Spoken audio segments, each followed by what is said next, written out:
Deus.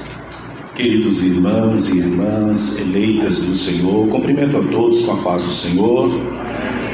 Por gentileza, abra sua Bíblia em João, Evangelho de Jesus Cristo, por João, capítulo de número 8, versículo 51. Glória a Jesus, que já está ali. Se você encontrou na sua Bíblia, diga graças a Deus. Diz assim a palavra do Senhor: em verdade vos digo, que se alguém guardar a minha palavra, jamais verá a morte. Novamente, em verdade vos digo, que se alguém guardar a minha palavra, jamais verá a morte. Podeis sentar, queridos. Que o Espírito do Senhor nos traga a luz, a revelação da tua santa e poderosa palavra. Obrigado, esta amada igreja, obrigado, pastores lá, obrigado, ministério, companheiros.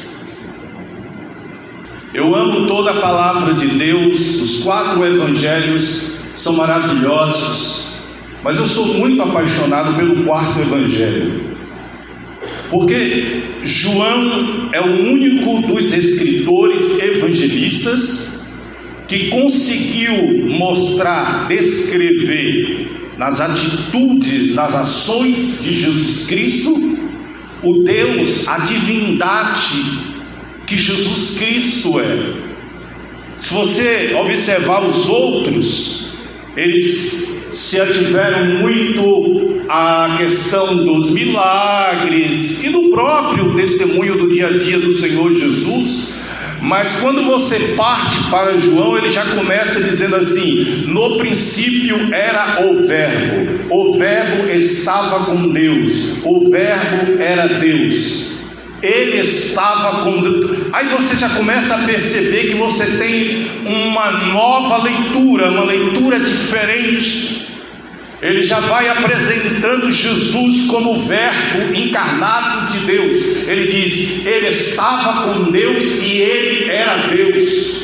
Aí você chega lá no capítulo 3 e você vai ver uma aula onde somente ele fala sobre aquela questão ali de Nicodemos. Os outros evangelistas não falam sobre esse assunto, mas ele chega ali nos falando a respeito do novo nascimento, que para entrar no reino de Deus você precisa nascer novamente, nascer da água e nascer do Espírito. Aí você parte para o capítulo 4 e você vai ver ele dando uma aula ensinando sobre a água, que ele é a água pura que salta para a vida eterna. Você vai para o capítulo 6 e ele vai ensinar que ele é o pão vivo que desceu do céu para dar vida ao mundo. Aí você vai para o capítulo 11 e está dizendo que ele é a ressurreição e a vida. É uma coisa maravilhosa, irmãos, o evangelho. Estudem, peçam ao Espírito Santo, porque este evangelho é uma revelação de Deus a respeito de Jesus, que é uma coisa extraordinária.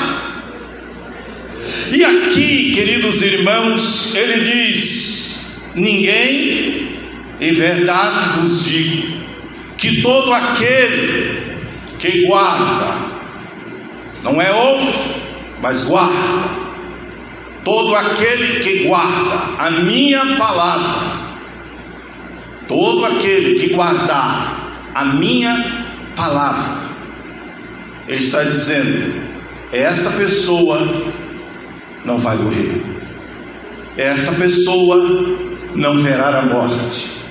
E aí eu paro nesse momento para refletir junto com os irmãos. A palavra morte é uma palavra indesejável. Morte é uma palavra que traz tristeza. Morte é um assunto que ninguém quer falar. Morte é algo que nós falamos muitas vezes porque somos obrigados.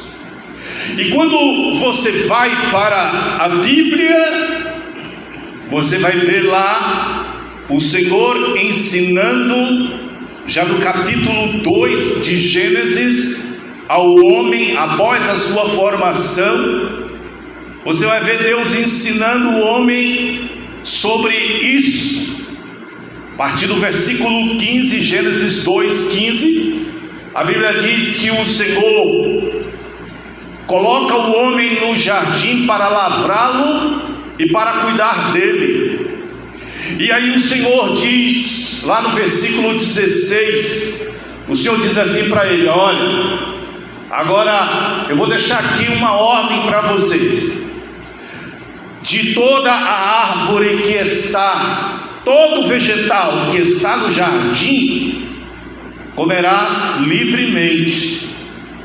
Agora, da árvore do conhecimento do bem e do mal, essa daí você não deve comer, porque no dia em que comeres, certamente morrerás.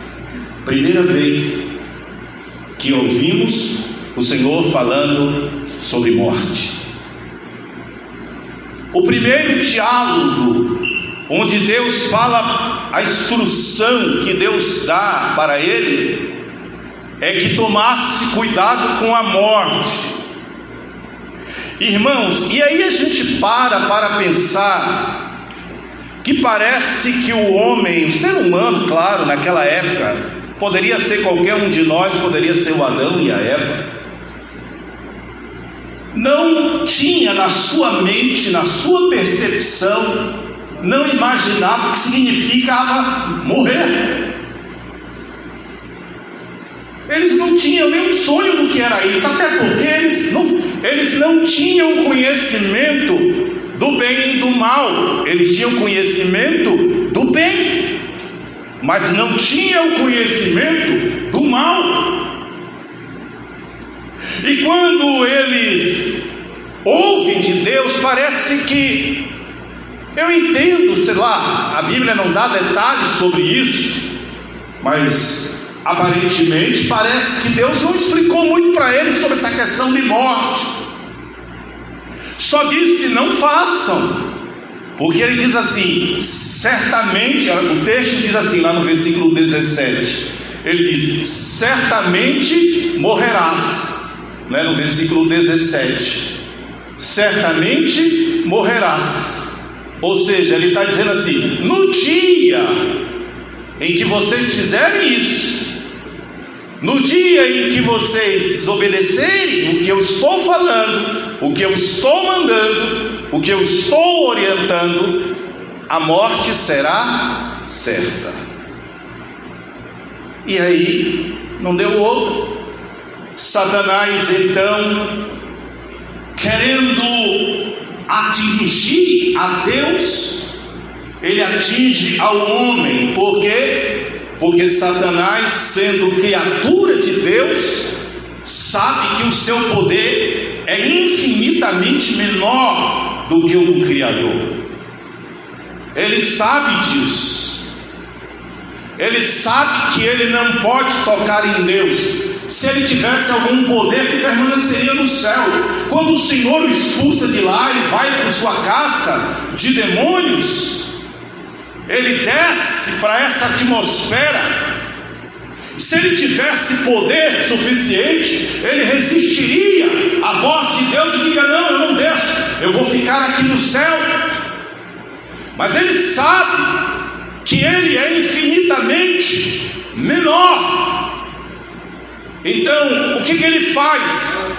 Ele vai tocar naquilo que é a mais perfeita criação de Deus, porque todas as coisas veio do haja, todas as coisas veio do façamos, do haja. Mas quando chega na hora do homem, o ser humano, Deus então diz: façamos o homem a nossa imagem, para ser conforme a nossa semelhança. Deus não nos criou para a morte, Deus nos criou para a vida. A Bíblia diz: e assoprou Deus no nariz do homem o fôlego da vida. Deus assopra em nós, e quando Deus assopra em nós, Deus nos cria seres especiais. Olhe a grandeza do sol, olhe a grandeza da lua, olhe a grandeza da galáxia, olhe o firmamento. Você vai para o Salmo de número 19, e ele diz: os céus manifestam a glória de Deus, e o firmamento anuncia a obra das suas mãos. Um dia faz declaração a outro dia, e uma noite mostra sabedoria a outra noite. Sem linguagem, sem fala, ouve-se as suas vozes. É grande a glória que Deus criou este universo, mas tudo Deus criou do haja. Mas eu e você fomos criados à imagem e semelhança do nosso Senhor, nosso Criador. E Satanás disse: toco nele, tocando no homem. Eu não consigo tocar em Deus, mas eu vou tentar tocar no homem, que é a sua mais perfeita obra, porque é a sua imagem segundo a sua semelhança. E o homem cede à tentação do diabo, e o pecado entra no mundo. E uma vez que o pecado entra no mundo, entra a morte. E uma vez que a morte entrou no mundo, ela passou para todos. Então a Bíblia diz, o apóstolo escreve aos Romanos no capítulo 6, versículo 23: o salário do pecado é a morte. E se o salário do pecado é a morte, a Bíblia vai dizer que todos nós então estamos condenados à morte, porque todos nós somos pecadores. Todos nós somos pecadores. Glória a Deus. E uma vez que a morte então vem, aí agora os homens querem se livrar dela, porque a morte nunca foi e nunca será bem aceita, bem recebida. Ninguém tem amizade com ela, ninguém. Nenhum de nós queremos ela. Hoje dizemos: você sabe, só existe uma maneira de você chegar no céu, ou através do arrebatamento, ou através da morte. Mas mesmo assim, ninguém quer morrer. E por que não queremos morrer? Porque sabemos que a morte, ela não é agradável. Por mais que você tenha intimidade com Deus, você não quer morrer. O salmista, no Salmo de número 6, se eu não me engano, no versículo 8, ele vai dizer: Senhor, quem te louvará na sepultura? Naquele salmo, Davi aparentemente já era um homem de idade avançada. E o Salmo de número 6 revela que ele estava preocupado, ele falava sobre a sua estrutura física, que não era a mesma. Você entende isso nas entrelinhas dos Salmos. E ele pede misericórdia a Deus. E ele entende que ele está perto de morrer.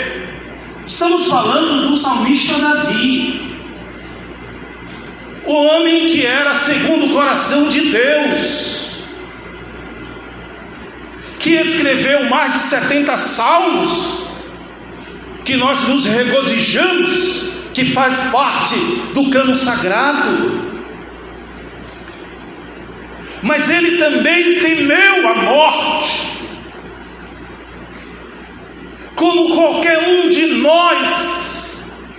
E aí os homens vão em busca de resolver esse problema, porque a morte, teoricamente, é um problema a ser resolvido. A morte, teoricamente, é algo que os homens não querem participar dela. E você vai ver, pesquisando, que povos antigos estudavam formas para encontrar o elixir da juventude, o elixir da vida.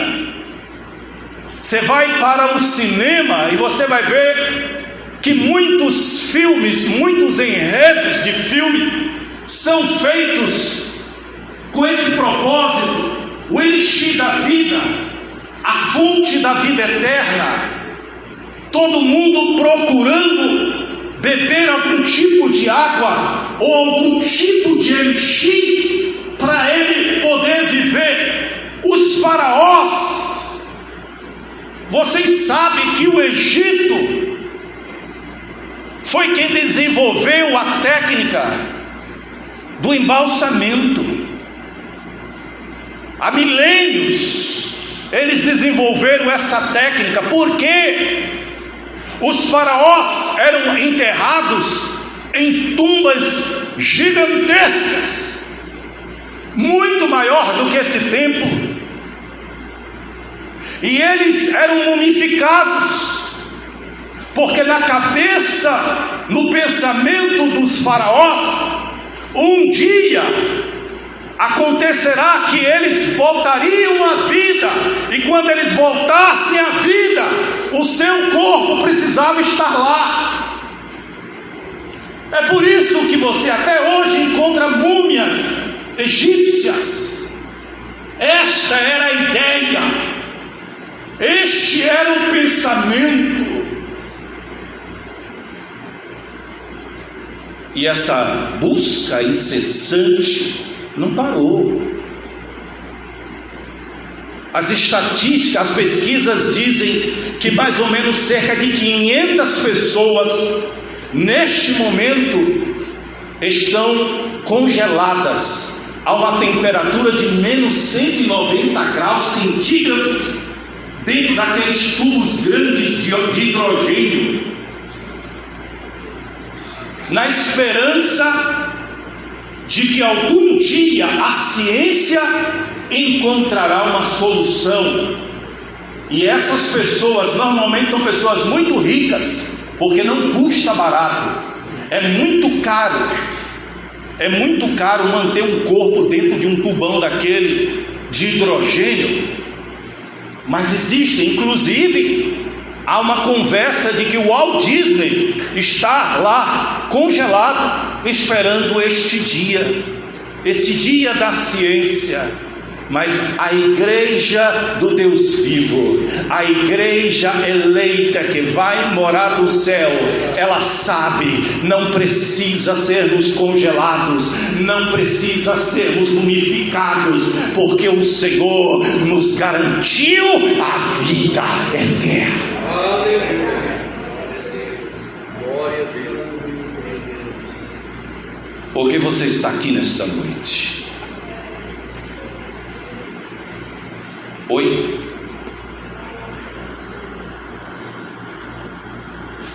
Por que você está aqui nesta noite? Que tipo de ambiente é esse para você? O que passa no teu pensamento? Por que você vem à igreja? Por que você vem a um lugar como esse? Porque dentro do seu coração, dentro da sua alma, existe algo que está vivo e que nunca vai morrer. Aleluia. Glória a Deus. Dentro da sua alma existe algo que está vivo e que nunca vai morrer.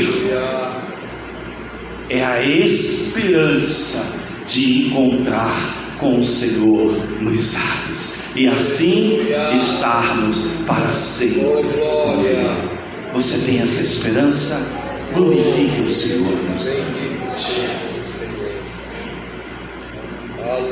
O alamaço de Gandoramas Turiamas. Estamos sendo alimentados. Oh, aleluia, o Espírito de Deus que está em nós mantém vivo isto dentro de você. Algumas pessoas não conseguem manter isto vivo. Deus não é Deus de mortos, por isso é insignificante missa de sétimo dia, é insignificante todas essas apelações mortuárias. Jesus disse: não está escrito, eu sou o Deus de Abraão, Deus de Isaque e Deus de Jacó. Ora, Deus não é Deus dos mortos, mas Deus dos vivos.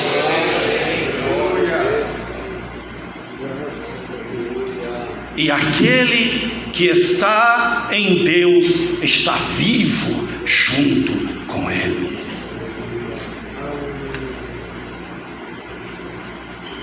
E Jesus vai ensinar isso, irmãos. E quando começa ali o capítulo 4 de João, capítulo 4 até o capítulo 6, Jesus em alguns momentos vai começar a falar sobre essa questão de você ter a certeza de que você terá a vida eterna.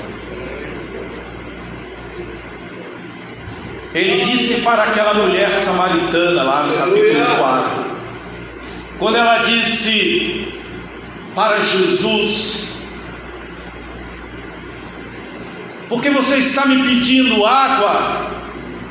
Você sabe que não existe nenhuma comunhão entre nós, entre os nossos povos.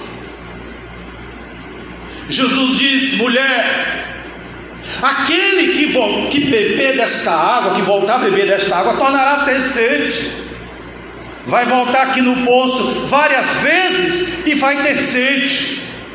Mas aquele que beber da água que eu lhe der, nunca mais terá sede. Porque a água que eu lhe der fará nele uma fonte de água viva que salta para a vida eterna.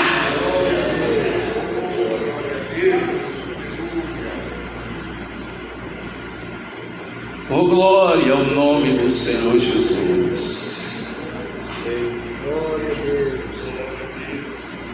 Oh, glória ao nome do Senhor Jesus. Quando no capítulo 11, Lázaro, muito amigo do Senhor Jesus com as suas irmãs, ele morre. Jesus propositalmente recebe o aviso enquanto ele estava doente, mas propositalmente Jesus deixa ele morrer. Jesus deixa passar 2 dias para ele morrer, Por quê? Jesus não já havia ressuscitado pessoas antes? Já! Jesus já tinha ressuscitado o filho da viúva de Naim. Mas quando Jesus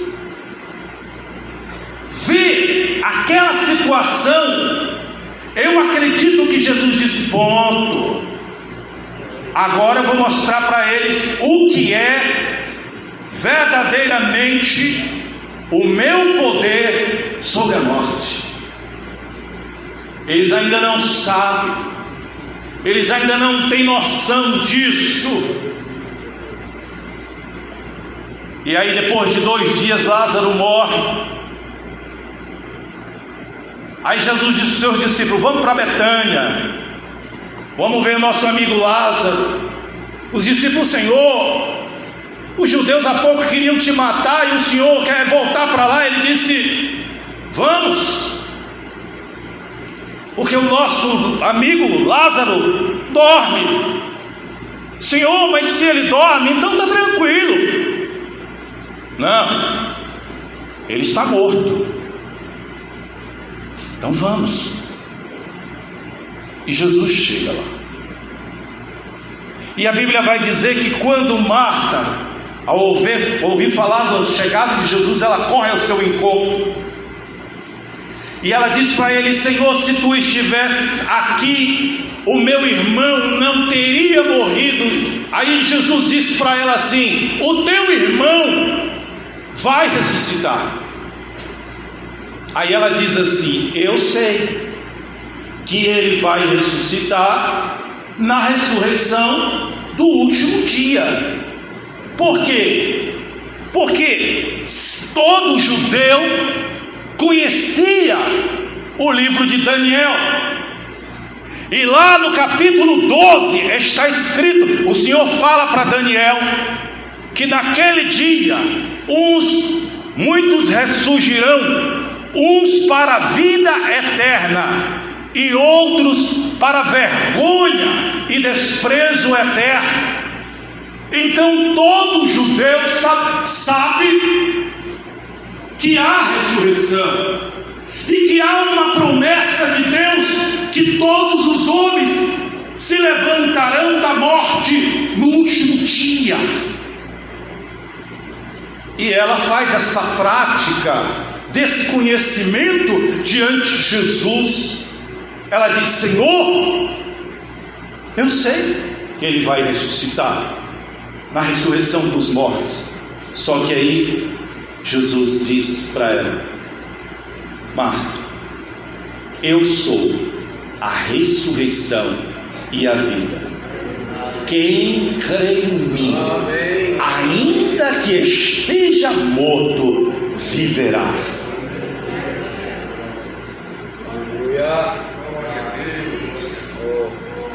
Eu sou a ressurreição e a vida.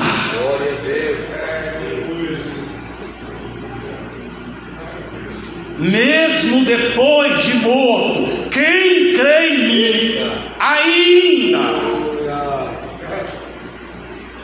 depois de morto, viverá. Você crê nisso? Essa foi a pergunta que Jesus falou para ela. E ela diz: eu creio, Senhor, eu creio. Tu és o Cristo de Deus. Me leva até lá. E Jesus ali, você já conhece o texto. Jesus manda novamente, porque quando Jesus manda remover a pedra, ela diz: Senhor, Marta novamente entra no meio e diz: Senhor, já é 4 dias.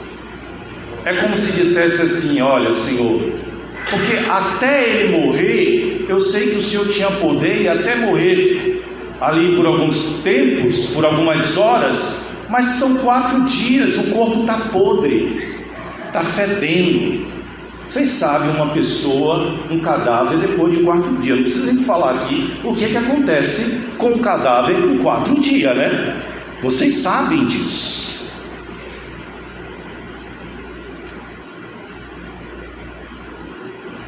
Aí Jesus ainda dá uma retrucada e diz assim: eu não te disse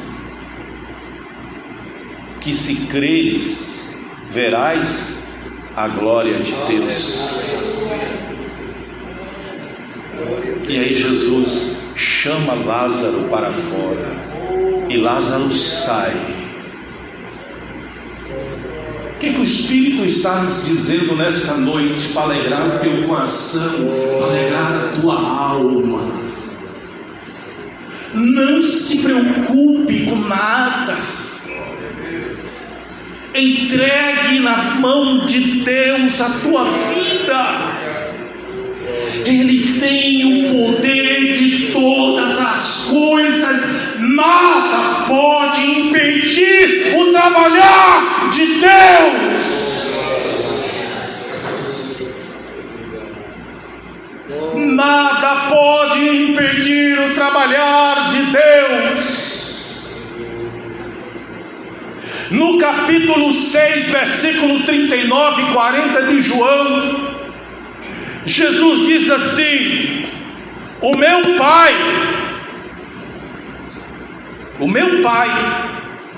tem uma vontade, é que todos aqueles que Ele me entregou, a vontade do meu Pai é essa: todos aqueles que Ele me entregou,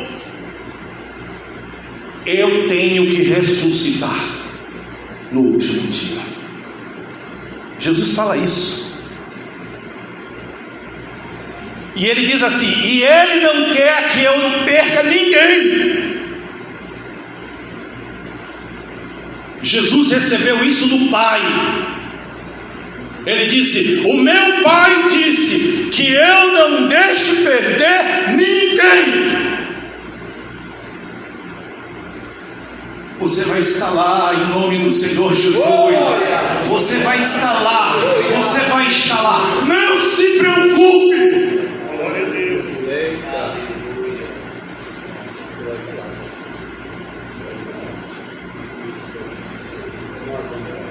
Não se preocupe. Temei a Deus e não aos homens. Temei aquele que, além de matar o corpo, lança a alma no inferno. É a Ele que nós devemos o louvor e a glória. Aleluia! É a Ele. O glória ao nome do Senhor Jesus. É a Ele. Deus cuida de você. Deus cuida de você. Deus cuida dos seus. Quantos livramentos de morte Deus tem dado aos seus e você nem sabe. É porque Ele te ama. É porque Ele cuida de você.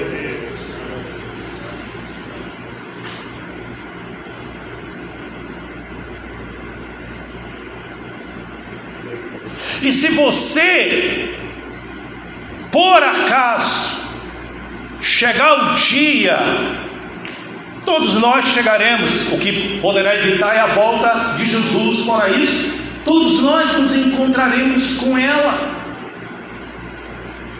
Mas o apóstolo Paulo, ele escreve aos Filipenses, e ele diz assim, ele começa a escrever aos Filipenses, ele diz assim: irmãos, o morrer para mim é ganhar. É ganhar. Porque eu estou em Cristo. Havia uma convicção dentro dele. Havia algo profundo dentro dele. Irmãos, tem coisas que é do sobrenatural que nós não entendemos.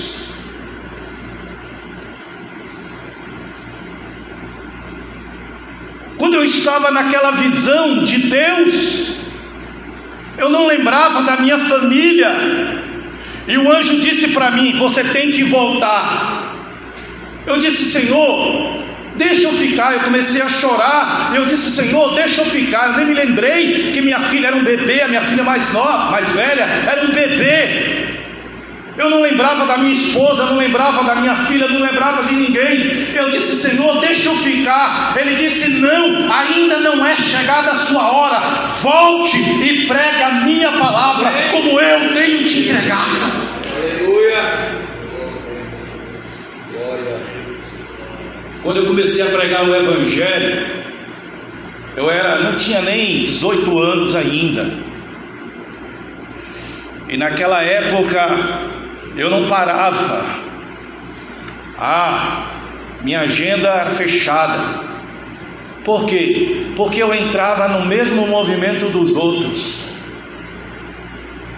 Porque eu copiava o que os outros estavam fazendo, que é o que a gente vê hoje.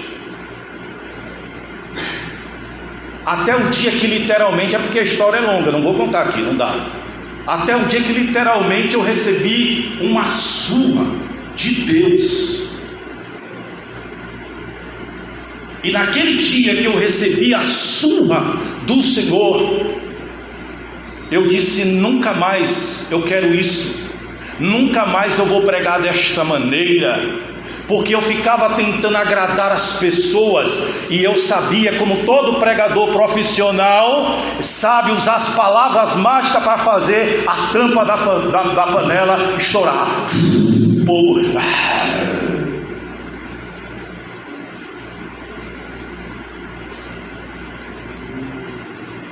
O Senhor disse para mim: não é isso que eu quero. Foi aí onde eu comecei a mergulhar na palavra de Deus. Eu comecei a comer Bíblia, comecei a fazer jejuns de verdade.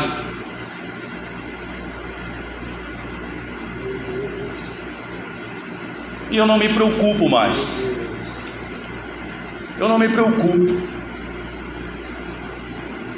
Mas é preciso que alguém tenha coragem de pregar a palavra de Deus sem esses enroleixos. Porque, meu Deus do céu, é um espetáculo que você vê dentro das igrejas. É um espetáculo. Tanta coisa, tanta coisa, tanta coisa. Queridos, preste atenção nos ensinamentos de Jesus. Vê se você vê em algum momento Jesus ensinando dinheiro, ganhar dinheiro, prosperidade. Preste atenção, leia a Bíblia. Foque nos ensinamentos do Mestre. Estamos vivendo um evangelho sensacionalista, perigosíssimo. Isso não alimenta a alma, isso alimenta ego. Não alimenta a alma, alimenta ego.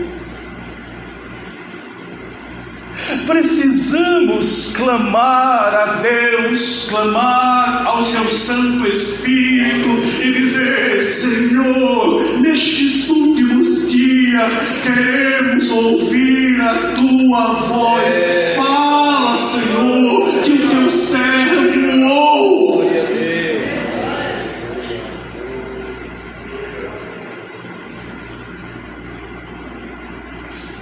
Aleluia. Muito crente desesperançoso, muito crente desanimado, muito crente doente na alma, doente na alma. porque os seus desejos, as suas aspirações e ambições, elas não estão sendo atendidas, ou são atendidas de uma maneira que ele não gostaria, e nós perdemos o foco do Senhor quando ele diz assim: primeiro o reino de Deus, primeiro o reino de Deus, primeiro o reino de Deus e a sua justiça, e as outras coisas eu vou acrescentar. Deus não vai deixar faltar o pão, Deus não vai deixar faltar o azeite, Deus não vai deixar faltar o calçado, Deus não vai deixar faltar o dinheiro da luz, o dinheiro da água, do aluguel, do financiamento, da gasolina, mas primeiro o reino de Deus, e deixa Deus cuidar de você.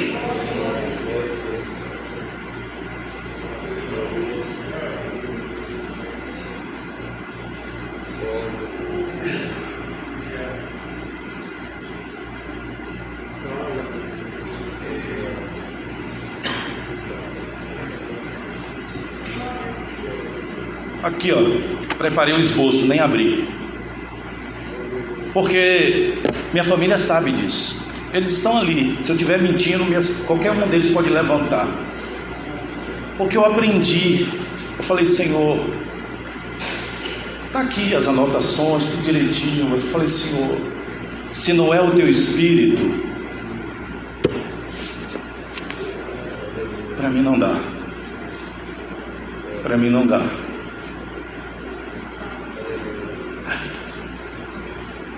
Cria em mim, ó Deus, um coração puro, e renova em mim um espírito reto. Desejo de quem quer ser verdadeiro adorador de Deus. Não venha para cá com segundos interesses, porque você entristece o Senhor. Não venha para a igreja só porque você está com um problema dentro da sua casa e você quer orar e você quer fazer uma campanha, e daqui a pouco quando você for atendido ou não atendido, você não estará mais.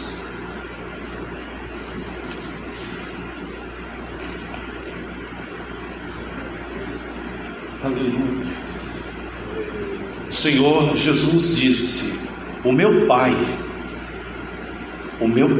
o desejo dele é que todos aqueles que ele me entregou, que eu não perca, mas que ele não disse que ele disse que quem vai ressuscitar a sua igreja é o Senhor Jesus. Ele disse: eu sou a ressurreição e a vida, eu sou. Mas ele recebeu do Pai, ele disse: o meu Pai disse que não é para eu deixar se perder nenhum daqueles que ele me entregou, e que eu o ressuscite no último dia.